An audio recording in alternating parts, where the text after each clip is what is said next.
For decades, the Burj Khalifa was the most powerful symbol of what human ambition could build.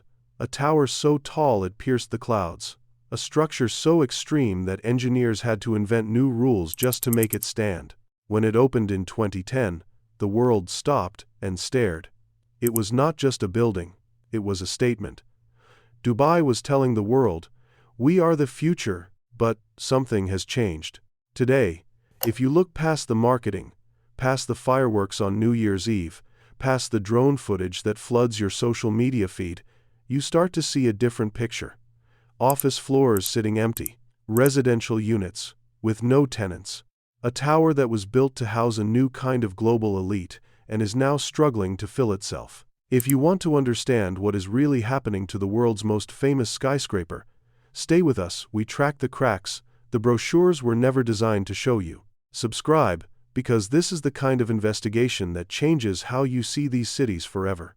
The Burj Khalifa is not just a story about architecture.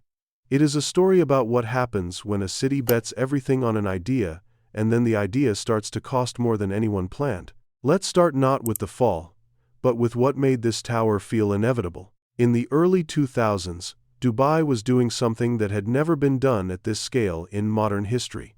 It was building a city from scratch. Not renovating, not expanding, building. The desert was the canvas, and money was the only rule. The leadership of the UAE had a clear vision. Take oil wealth, convert it into infrastructure, and use that infrastructure to attract the world. Tourists, businesses, wealthy residents, global events. The logic was elegant. Oil runs out. Real estate and tourism do not. The Burj Khalifa was the crown jewel of that plan. Originally called Burj Dubai during construction, it was renamed after the president of Abu Dhabi, Sheikh Khalifa bin Zayed, following a financial bailout in 2009, a detail that tells you more about Dubai's economic story than most press releases ever will. The tower stands at 828 meters. It has 163 floors. It contains offices, residences, a hotel, observation decks, and restaurants. When it opened on January 4, 2010, more than 1 million people attended the launch event. The fireworks display was the largest ever staged in the world at that point. This was not a building opening. It was a coronation. And for a while, it worked exactly as intended. The Burj Khalifa became the most photographed building on the planet. At the top, the observation deck was booking out months in advance. The Armani Hotel inside the tower was pulling some of the wealthiest travelers in the world. The residential floors, officially known as Burj Khalifa residences, were selling at prices that made London and New York developers nervous. But here is the thing about symbols. They need a story behind them to stay powerful. And the story behind the Burj Khalifa has been getting harder to tell. The first crack appeared before the building even opened. That 2009 bailout we mentioned was not a footnote. It was a warning. Dubai had borrowed massively to fund its expansion, and when the global financial crisis hit, the cracks in the model became visible almost overnight. Abu Dhabi stepped in with a $25 billion lifeline. The name change on the building was not a tribute. It was a receipt. Dubai owed a debt, and the rename was part of how that debt was acknowledged. But the real estate market bounced back. Investors returned. The tower filled up again. And for most of the 2010s, the Burj Khalifa maintained its status as the ultimate address in one of the world's fastest-growing cities. So what happened next? Because something clearly did. To understand the current situation, you have to understand how the Burj Khalifa is actually divided. The building has three distinct components: commercial office space, residential units, and the hospitality and observation deck operations. Each of these tells a different part of the same story. Start with the office space. At its peak, the commercial floors of the Burj Khalifa attracted major multinational companies who wanted a prestigious address in the Middle East. The rent was eye-watering by any standard, but for the right kind of company, being in the world's tallest tower was a marketing decision as much as a business one. The problem is that the definition of the right kind of company has changed dramatically over the last decade. Dubai built so much office space so fast that supply massively outpaced demand. not just in the Burj Khalifa, across the entire city. By the mid-2010s, Dubai had one of the highest commercial vacancy rates of any major global business hub.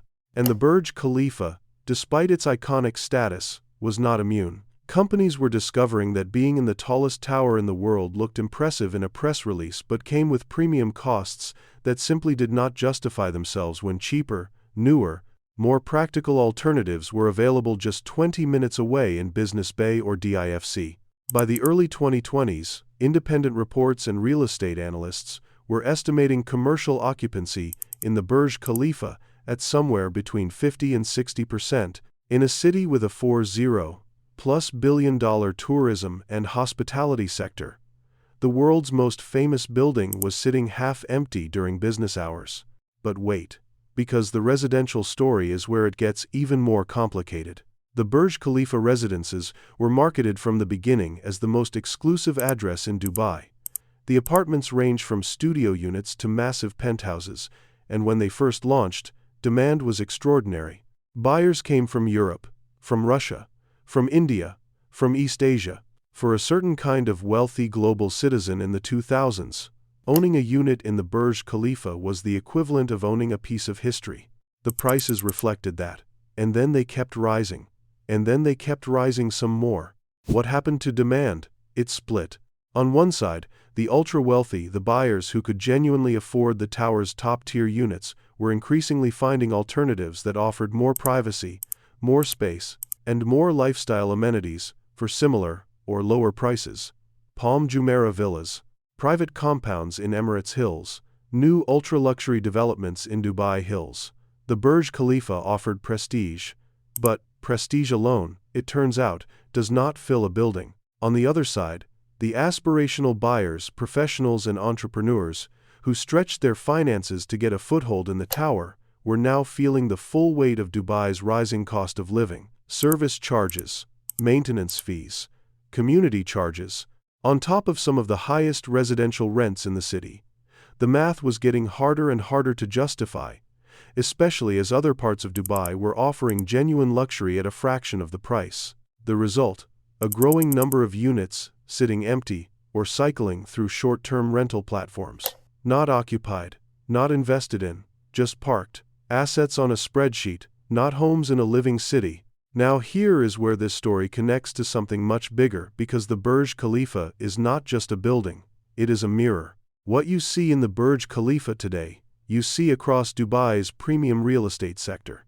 A city that built for a version of the future that has not arrived in the way it was supposed to. A city that attracted the world with one set of promises, low taxes, high glamour, no limits, and is now discovering that those promises come with conditions. Conditions that are getting harder to meet. Dubai's cost of living has risen sharply over the last 5 years. The city consistently ranks among the 10 most expensive in the world for expatriates. Rents across the city increased by more than 20% in some areas in a single year. Inflation in food, utilities, and services has eaten into the financial cushion that used to make Dubai attractive to middle and upper middle class expats. The calculation that used to read, lower taxes, higher savings, is now being revised by thousands of people who moved here and are finding the numbers no longer add up. And when people leave, when the expats leave, when the businesses consolidate, when the tenants do not renew the buildings, feel it first. The Burj Khalifa feels it. Here is a detail that almost nobody talks about, but which captures the situation perfectly. The Burj Khalifa has a problem with its own vertical geography. The most desirable floors, the highest residential units, the penthouses have always attracted a certain kind of buyer. The problem is that those buyers increasingly want something else. They want a full-service private residence, dedicated staff, a different kind of exclusivity. A tower, even the world's tallest, is still a tower. You share elevators, you share lobbies, you share the brand with hundreds of other units. For the ultra-wealthy, the segment that Dubai has been aggressively courting with its Golden Visa program and its 10-year residency visas, the Burj Khalifa represents a certain era, a flashy era. An era when height was the ultimate luxury. That era is being replaced by something quieter, something more curated, and the building cannot update its bones. The floors in the middle of the tower, the ones below the residential peak, above the hotel, sit in a kind of limbo. Too high to be practical offices for most companies. Too embedded in a mixed-use tower to attract the privacy-conscious ultra-wealthy. Too expensive for the cost-conscious professional class, so they sit, floor after floor, some of them dark. The observation deck is still busy. The tourism angle still works, because the Burj Khalifa remains one of the most visited landmarks on Earth. The selfie economy is real. Millions of people still pay to ride the elevators to the top and look out over a city that genuinely is extraordinary. That part of the building generates revenue. It is not in crisis, but observation decks do not make a city. And tourism, as Dubai is also discovering, is starting to shift. International visitor numbers to Dubai have continued to grow on paper, but the profile of those visitors is changing. The high-spending tourist, the European or American visitor, who would drop significant money on a week in the city, is becoming relatively rarer. What is growing is a different kind of visitor: budget travelers, stopover tourists, regional visitors from markets that, while large in volume, do not carry the same average spend. Dubai's airports are busier than ever. Dubai's luxury hotel sector is a different story. The Armani Hotel inside the Burj Khalifa, one of the world's most prestigious hotel addresses, has faced its own pressures. Occupancy rates for ultra-luxury hotels across Dubai dropped noticeably in the period between 2022 and 2024 as global travel patterns reshuffled. Visitors who once would have defaulted to Dubai as a luxury destination began reconsidering. Other cities, Riyadh, which is building aggressively, Abu Dhabi, which has expanded its cultural and entertainment offerings, even Doha, freshly powered by World Cup infrastructure and a more curated approach to tourism, began competing for the same affluent visitor. Dubai used to have no real regional competition for the luxury tourist dollar. That is no longer true. And the Burj Khalifa, as the face of Dubai's luxury proposition, reflects every shift in that market. So where does this leave the tower? And what does it tell us about the city? The story of the Burj Khalifa is really the story of a very specific economic bet. The bet was, build something so extreme, so unprecedented, so spectacular, that the world has no choice but to pay attention. And for a time, that bet paid off magnificently. The tower worked. It made Dubai famous in a way that no amount of advertising could have achieved. It attracted investment. It attracted people. It changed the geography of global ambition. But spectacle has a half-life. The world's tallest building in 2010 is still the world's tallest building in 2025. But the emotional charge of that fact has changed. It has become familiar. It has become background. The cities that are generating excitement now are not the ones with the tallest towers. They are the ones with the most interesting ideas, the most livable infrastructure, the most coherent vision of what daily life can feel like. Dubai built a monument. What it is still figuring out is how to build a city that people want to actually live in long term, not just visit, not just park money in, but genuinely inhabit as a home. The Burj Khalifa half empty is not a symbol of failure. It is something more nuanced and, in some ways, more interesting.